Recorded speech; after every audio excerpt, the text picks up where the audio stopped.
right, welcome back to the podcast. My name is Doug, and I'm a grateful believer in Jesus, and I'm a recovering sex addict. And this is episode 97, part B. So hopefully you've listened to part A, and I have Thomas back on. So welcome back to the podcast, Thomas. Well, thank you for having me back.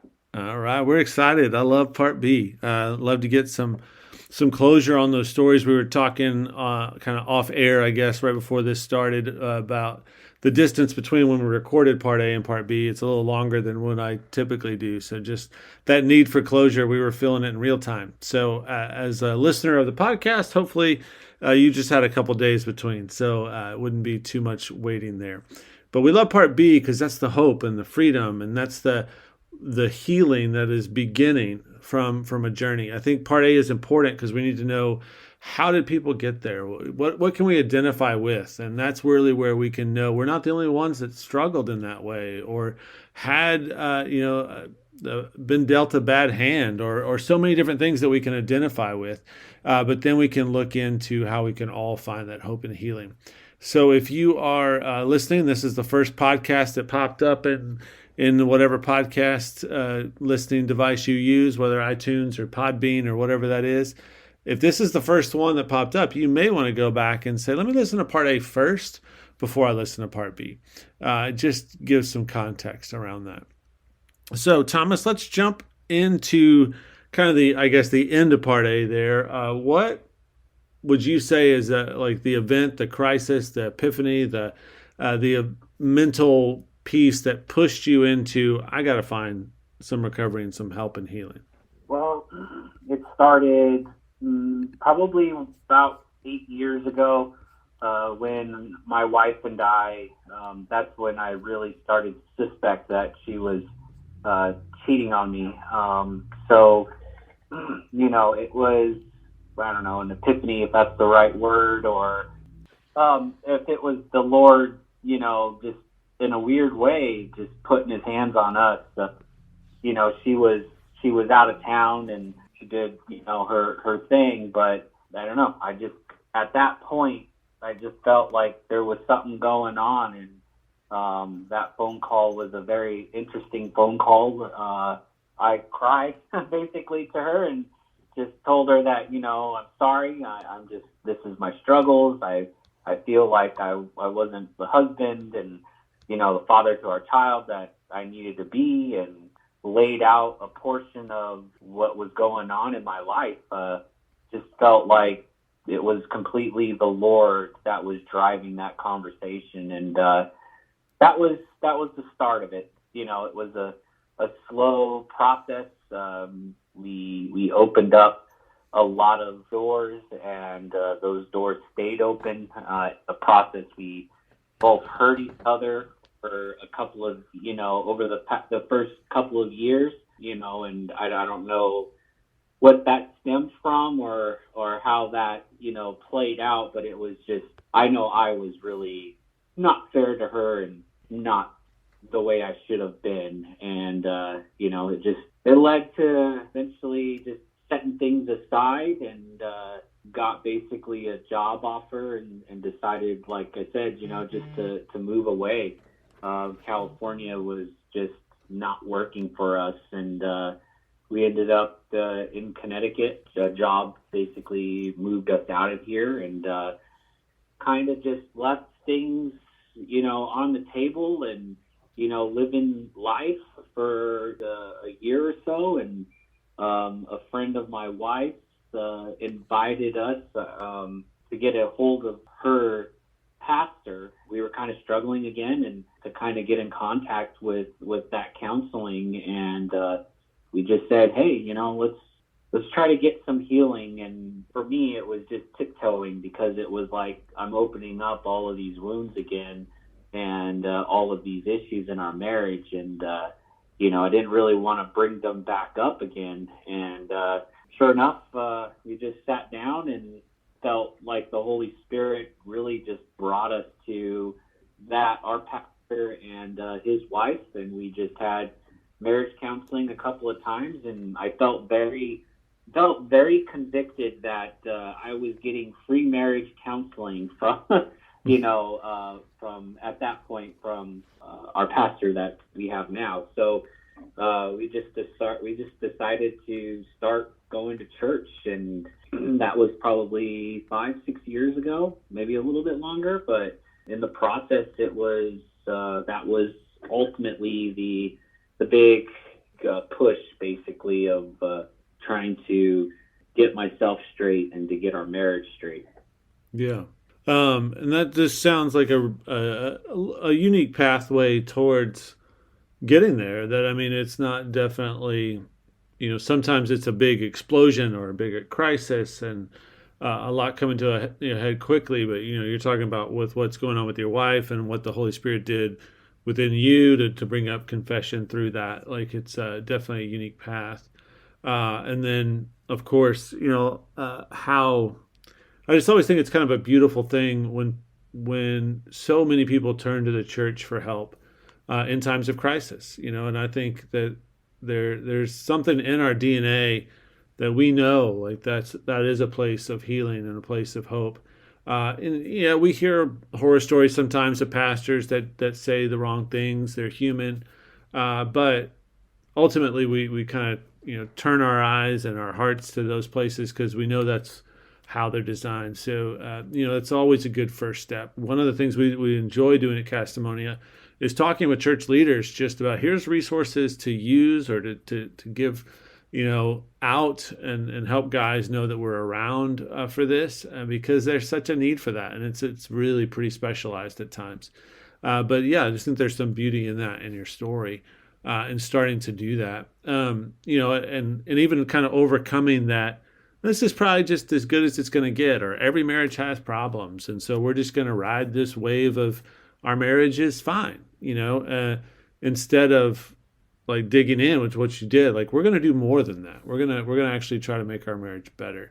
And then the advice I give guys almost every week, it seems like I'm telling somebody the best marriage counseling you can do is your own work. I just think the more we get involved in marriage counseling, we realize it's just about making ourselves better for those that we're around. So if I become a better human, I'm a better father, I'm a better husband, I'm a better employee. And it sounds like that was probably at work in some of the work you were doing as well. But would love to know kind of some specifics of that. Like, what were some of the early issues or hurdles you felt like you were having to overcome? And then were there any special tools that helped you do that? To go back a little bit on what you were saying is ultimately it was I needed to change for myself. And I needed to accept, for the most part, I needed to accept that I sinned and I sinned badly and come to grips with Jesus, basically, and just say, I just need your help. And that wasn't easy. And so when we were in California, it was pretty bad. We were pretty much just opened up, and, we were very, we brought our pastor in California to just open up to him, and we just didn't feel like we were getting the closure that we needed. I don't know if it was just that particular timing that, it just wasn't working out and in the Lord's way, basically. But it really wasn't until, we got out to a couple of years later, maybe a year later, we decided to leave California and end up here in Connecticut, that I was not done with our marriage, but I was kind of in this like seesaw of like, I kind of want to go back to church, but I didn't want to go find church. And, I put it on my wife to find a place. And that's when, we ultimately just found our pastor. And, it's, the moral of that whole story is don't give up and be part of, that us as men, to understand that we sinned and that we need to fix ourselves with the Lord and not to give up on that aspect of it. If, that particular church isn't, really working out or that pastor, you're not seeing eye to eye with it, you can always just ask the Lord to send you somewhere else. And in that retrospect, I didn't ask the Lord. He just did it. Right. in his own way, in his own timing. So Yeah, I think that's beautiful, and I think there's a piece of meditation and prayer that is just kind of parallel to recovery as we stop and listen to higher power, listen to God, listen to the Holy Spirit working in us, and I just think that is really evident. And so, as guys enter recovery, sometimes that's a concept that's really strange to say, wait, I'm supposed to slow down, I'm supposed to be quiet, I'm supposed to listen to what, listen to who, and really it is pretty, I use the term magical. I mean, I know it's not magic, but it really is. When you slow down and open your heart and mind, you're going to hear things, and you're going to be able to see things in a different light. It also gives you empathy and so many other things that I think are really important. So I appreciate you bringing that out, but that does take time. It's not, a lot of times people get into recovery because they need it fixed now. Like, I'm going to do this for the next 6 weeks, and then I'll be fixed and back on to the next thing. And it just doesn't work that way. Sometimes it right. takes time and takes the ability to slow down and say, we'll try this for a while. And like you said, maybe that pasture isn't the right fix, but making that something that you make a proactive decision about, not a reactive decision about. Like, you can make that decision in a very reactive way as well, where it's like, that pastor made me mad, I'm finding somewhere else to go. Well, maybe you needed to be made mad, but Yep. I definitely know what That, you're talking about.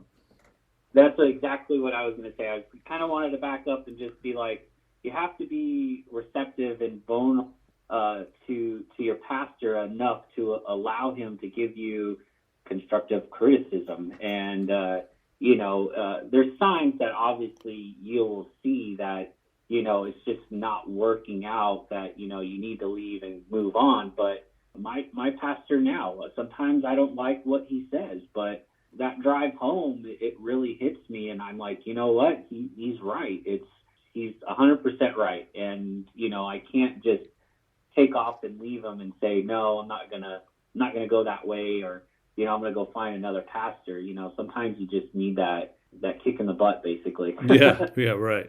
Yeah, don't. It's not about finding the path of least resistance, but it's about finding somebody that's equipped to do it in the right way, for sure. So, what would you say were some highlight lessons you learned along the way, or maybe some resources that stood out to you in your journey that you're like, man, this really helped me. I would love to just kind of point people in that direction. I mean, just any practical advice that you were kind of finding along the healing journey. Yeah. So I think what I was thinking about, these past couple of days is the fact that this journey is very individual in retrospect of, if I want to fix this, then I need to do the work to fix this. And before, I was trying to rely on people to fix it for me, or find the cure, the instant cure that you were just talking about. I went to Every Man's Battle. I went to a group setting and thought, oh, this is wonderful. And don't take me wrong, that was a wonderful experience, and I've learned a lot. Just sitting down with a whole bunch of other guys that did their sin is the same. It's there were some guys that were really, really bad, and then there was some guys that weren't as bad as me and didn't have those issues. But it was nice to just sit down and be with a whole bunch of group of guys and a counselor, and just spew and just throw up all the nasty things and why you're there. I was nervous when I went to that, and I'm sure it's the same thing with Castimonia. Probably a little bit more, from what the podcast that I've listened to, probably a little bit more in depth, and that's what I like about it. But we can't leave out those personal encounters that we get to sit down with other people and kind of interact with particular exercises, or that one-on-one contact with other guys that are having that issue, and just to kind of bring you down on an even playing field, and to show that you're not the only person to have this issue or these problems, and that there's a way out of these. So my moments of truth of the when it really shined bright on me was when I went to an every man's battle. Because I was really scared. I didn't want to go, and I did not know what to expect. But to be part of something like that changed my life. It changed my life forever. I met 6-7 guys, met a couple of other people as well that we continuously talk back and forth and kind of just do a checkup on each other, every couple of weeks or once a month just to see how everybody's doing. And then to kind of figure out that there's private counseling. And that's one of my things that I do weekly is to take, Zoom classes or Zoom counseling with a couple of other people. And that kind of helps me, not to say that I'm better than anybody else or they're better than me, but it just helps me to understand that there's other people out there that suffer or struggle with the same struggle that I do, and I'm able to talk to them about it, and kind of get their perspective on what's going on in their life. Yeah, I think that's really good. I love that ability to see it as a community of people in recovery, because that's just such a different way than usually how addictive behavior works. Addictive behavior is I isolate, I remove, I get, to where I'm going to fix it myself. I'm going to make promises myself. I'm going to find my own solutions. And these are cycles that just, frankly, they don't work. And so, the adage that I probably said on here a million times that comes from AA of I get drunk, we stay sober. There's just such truth in that. There's just a grounding in that of knowing like I'm going to be in this room with 6 or 7 guys hearing what's on their hearts and going on. And somehow, again, I guess going back to the magical phrase there's something that happens with that gives me the ability to kind of stand a little more sure-footed. So I like one of what you said with talking about really having this realization of, you are not alone because others have that similar issue. I know for me in my addictive thinking, I was so pompous that I really felt like I was better than other people in the world itself. And so that kind of transitioned over into recovery in a weird way. And I didn't hear that in your story, but I definitely just thought is something to talk about here. Like for me, that was true. Like, well, if I'm going to be in recovery, I'm going to have a worse story than everybody else, or I'm going to have a more messed up life. Like somehow there's some contest to win in that. And that's not what those groups do. They realize, oh, wait, I'm not that special, but I'm super special at the same time, which is really unique. And so realizing that we're not that unique is sometimes a really good thing as well. It kind of helps break up some of those pieces there. Right. We are, as men, we are as competitive can be. And those hormones or whatever in our body is just going nuts and crazy. When we see another man, we're just like, oh, I'm better than him, or, oh, he didn't fight the same battle that I fought, mine is worse. But yet it's like God has a good, I don't want to say sense of humor, but God has a good way of just chopping you down at your knees and say, look, you're not good, and you need to listen to this guy's story because you're going to get something out of it. So, yeah, most definitely that's just, I'm in agreement with you. That's what I did. I went into every man's battle like, oh, this guy's nothing, and then just started placing myself. And it was like, no, that's not what I'm here for. I'm here to get better and to start working on an outline of how I'm going to attack this and become free. Yeah, exactly. How would you say you are now? Like, what are some things that you do within a given week, within a given month, that just kind of are different or patterns of your sobriety, your health? What are some things where you would kind of describe yourself now? Health. That's interesting because my counseling session on Monday. That was one of our questions, and it was quite interesting. So I'm kind of laughing at that. And you can edit that out, whatever it doesn't matter. But I'm coming up on almost 100 days of being sober, and I'm sure that when my accountability partner hears that, he's going to probably tell me that there I go, I'm counting days again. So I have a problem with counting days and trying, a number is a stronghold of mine. And so I'm working on releasing that and just allowing myself to be humble and happy each day that God gives me that I'm free. So it took me a while to kind of figure out that not one thing or one person or it's going to be done and over at a certain time, period, or place. It took me a long time to understand that none of those is going to happen.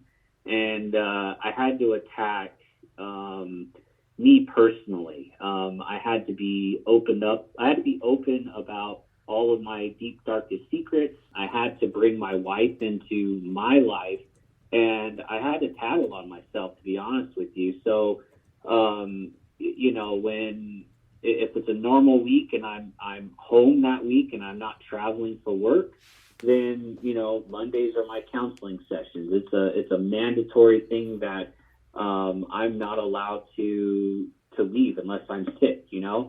Tuesdays we have marriage refuel at our church, which is a marriage Bible study that we go to.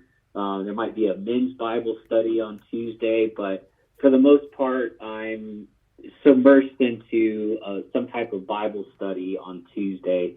Wednesday is more or less a day off for me, or it should be a day of reflection. But like I said, I'm coming up on a period of time right now that I just need to reevaluate where I'm at and my scheduling, because there's a lot of holes that I need to still cover up and allow my wife to be part of that, so she and as well as my other friends can be, can hold me accountable to those. But so Wednesday should be reflection, which I fall short of right now.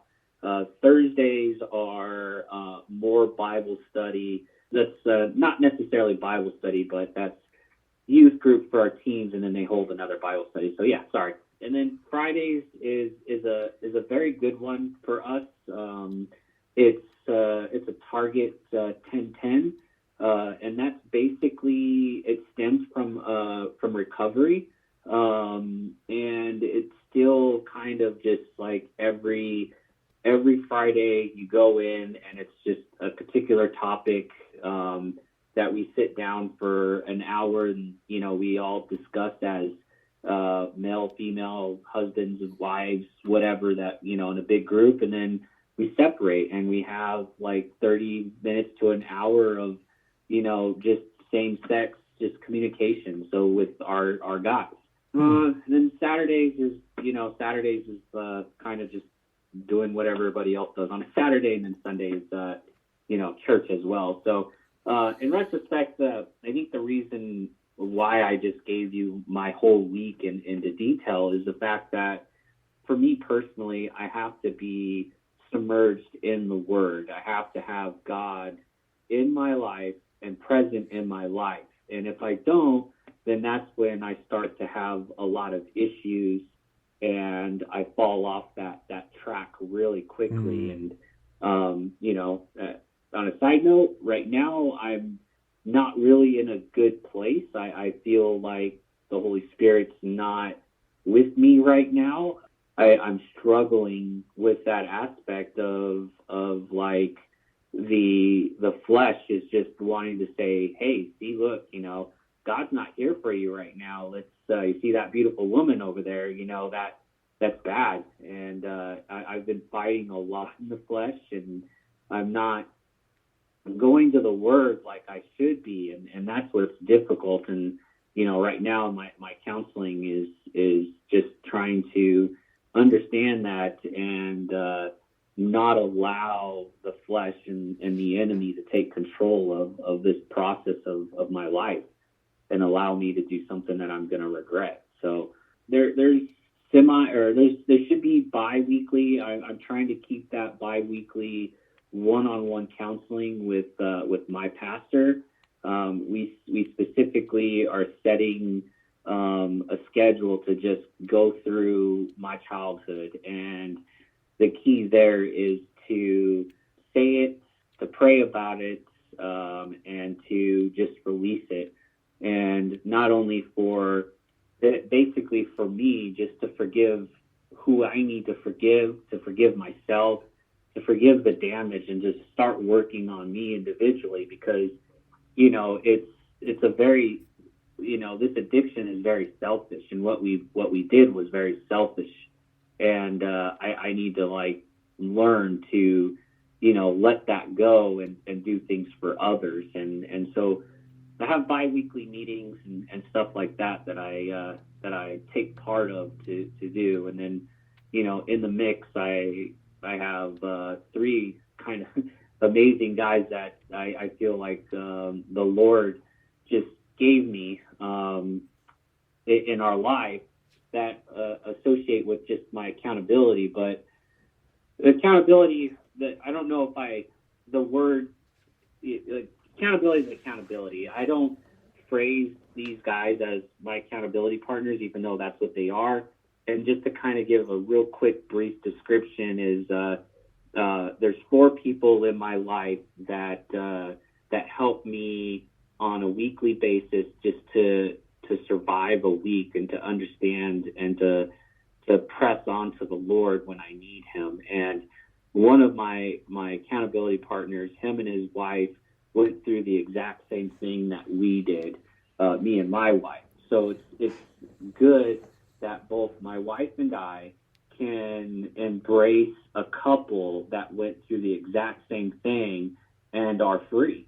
Not to say that they're 100% free, because they have their issues, but it's great for me and my wife to see that, because when this last time that I slipped up, it was like I immediately came clean to everybody, and then I came clean to my wife, and it was like, she ultimately went to my accountability partner's wife and started talking to her, and we had that that bond to be able to just talk it through and talk it over and be part of that. So that would be one of the things that I would recommend is to kind of seek out, they're part of our deacons at our church, so our elders, so just to kind of seek out somebody that in a marriage that went through the same thing, and just be friends with them and be open to and how they became free and how their marriage is, they're setting an example in a Christ-like world, or in a Christ-like area, just to be a goal and to set me and my wife up in that aspect. And hopefully that makes sense. And then obviously my pastor for personal counseling. And then I have 2 other special people as well. We go to a small church, so everybody that's my 4 guys are either deacons or elders or, obviously our pastor. But my other guy is our worship leader, also another deacon. He brings worship. Another failure of mine, or something, my weakness is worshiping. I sing horribly, and I just feel really funny. But there's some power in worshiping and trying. That's what God wants to hear us, just to worship His name and to sing to Him. So it's kind of like He's helping me in that process of just another area of my life that I just need to give up to the Lord, and He's kind of helping with being out in a hotel room and just giving me ideas of playing worship music and just singing when there's nobody around type of deal. So I have him, which is kind of great. And then I have our associate pastor is actually, I call him my Bible scholar because I shouldn't be memorizing memory verses and, allowing the word into my life. And he's a great person to just bounce things off of. I get text messages from him in regards to, me being on his mind and, scripture that I should be memorizing. And, I'm able to just bounce things off of him that just doesn't make sense to me in the Bible, or just, basically he's just there, not just there. I don't want to put him like that, but he's a great asset to me in an aspect of my Bible, knowledge, just to be involved in that, and to be part of that, as in the Bible. So for the most part, that is kind of my scheduling, the way that I try to fight this addiction daily is just setting up some defenses that will help me, Right. But Yeah, it definitely a little sounds. long. Yeah, I was going to say, it definitely sounds like fill your time with a lot of really good things. And like you said, that gives you like kind of a daily reminder of, where should my head be at? And if my head's not there, then you have somebody I directly can talk to. And I just think the overarching thing that I hear is community, that there's somebody there that understands you from a specific angle, and you have that ability to talk with them. You have time that's devoted just for you as an individual. You have time that's devoted for you with male, friends, and then you have time that's also as a couple. So it really seems like you have a lot of different avenues to approach some of that healing, which is really, really good. It also made me think, for a listener that's listening, like, holy cow, he's doing something every night of the week. It's very different. It reminds me of the old Eat This, Not That book, where I used to kind of make fun of it because it'd be like, don't eat this big bacon cheeseburger, eat a salad. And I was like, eat this, not that. Like, yeah, okay, don't look at porn, read the Bible. Yeah, we all know that. But like, how do you make that transition from doing that? And one of the things that I think just comes across in hearing you talk is that it's a heart decision. You're not just like, I'm going to force myself to sit in this Bible study. But like, you're feeling led by the Spirit to do that. And you're feeling like this, you're seeing the benefit and the blessing from that. And I think that's the bigger piece is people that find a blessing and a benefit from where they are going to choose to go back to that place. But if you're just forcing yourself to check it off, to say, yes, I did this, Bible study, I did this meeting, I did this, coffee with a friend that I didn't want to meet with, and you're white knuckling that can work in the short term. And we all needed to do that for a time, but it's not going to work for forever. I heard an example Sunday. I was visiting a church, and the minister was talking about actually kind of healing from sexual wounds, and used the example of emergency room. And he said, basically, I don't really like emergency rooms. Anytime I've had to go to one, I really don't want to be there very long. Like I know I need to be there. They're going to fix some things that need to be there, and they're going to create a plan that I can then leave and go do. And he said that, sometimes with sexual recovery and healing, there's an emergency room. There's a period of time that you're going to do a lot of things that maybe you wouldn't typically do, but it's going to be to develop a plan to get you back out in the world to where you can live a life in recovery, but not have to always, feel like you're in an emergency room, so to speak. And I just really like that imagery of that.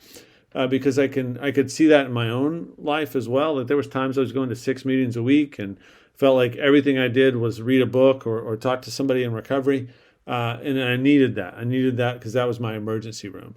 But my week doesn't look like that now. It looks a little different. And so that just knowing that for that listener that's out there, knowing that that's could be some of what you're hearing, and just wanted to kind of put that in perspective. Absolutely. Yeah, our we call our church the hospital. So I totally get that, where that comes from, where that stems from. It's awesome. So I like that. Yeah, that's great. That's great. inevitably somebody, this is the first podcast that they clicked on. So they saw, okay, they, like you were talking about, even Googled sex addiction Christian podcast, and this is what came up, and maybe this is the most recent episode that they're listening to. So this may be the first thing that somebody's hearing about all this, and they're like, I don't know about the sex addiction stuff, and I don't even know if I'm curable, healable, whatever they may be saying. What advice or what would you want to say to that person that maybe is listening? Oh, that's a loaded question. You know, everybody's situation and everybody is different. Our lives are different. The people that are around us are different. You know, I would say you have to find a church. I think that would be the safest thing to say as somebody just coming in and stepping across, you know, that threshold, and you want to change. I'm 100% believer that you need to go find a church, and you may not like a particular church. You need to talk to that pastor. You need to talk to some counselor to just to kind of understand what's going on, so you could release that, what you're holding on to, so you could release it and tell somebody. Because right now, you know, if it's your first time, you're just holding on to all this stuff, you know, and you need to release it, and you need to start working on it. And, you know, I believe that there's steps to go through in the process of, you know, if you're married, to tell your wife, you know, I believe there's a specific setting for that. You guys, Castimonia, not you guys, but you guys have like specific counseling, and as well as, you know, steps in the process of Castimonia that I find, you know, great, to start that process of just finding healing.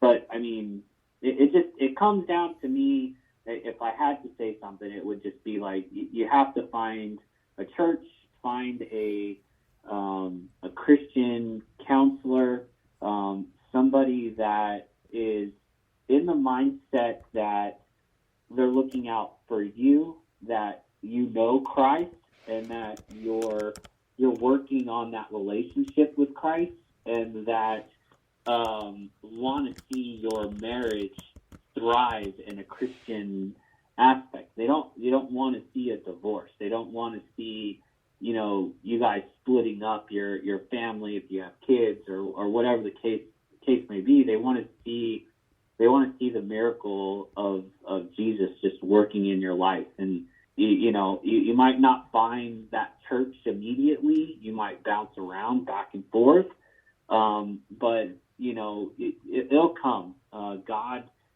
God will. You'll get a feeling, and God will put it on your heart that, you know, this is the place that you need to be, and you know, you just have to. It's going to have to work. Yeah. There's no shortcut to it. It's going to take time, and you know, you're going to hurt people in your life, but I feel that initial hurt that, you know, your significant other or your family is going to experience, it's the fact that you have God in your life that eventually changes that. You know, it starts to work inside of you. They start to see the change in your life, and then it's like, then everything else just starts lining up and starts becoming, you know, better. But you know, it's like I said, it's a loaded question, and It for sure is. Yeah, it can be taken in a lot of directions for sure. I appreciate you taking a whack at it, and there's some great advice in that. You know, and even in your story today, just finding that community, like you said, finding a church, finding people to be around. So that community piece is just a huge thread that I hear in your story as well. And that's the idea behind this podcast, is that we want people to realize that there's others out here that have struggled, continue to struggle, walk with you in this, and can find healing and some hope. One of the things that George likes to say a lot of times is that in recovery, we want to have people ahead of us. And you talked about that couple that had gone through the same thing.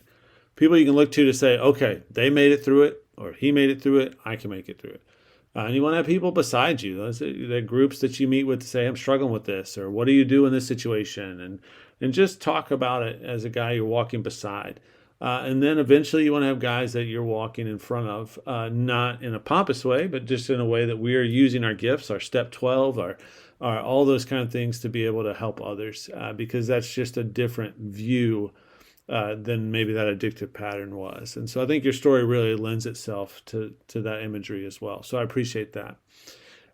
For those that are listening, if you want to reach out to us, it's quite easy to do. You can email us at puritypodcast@castimonia.org.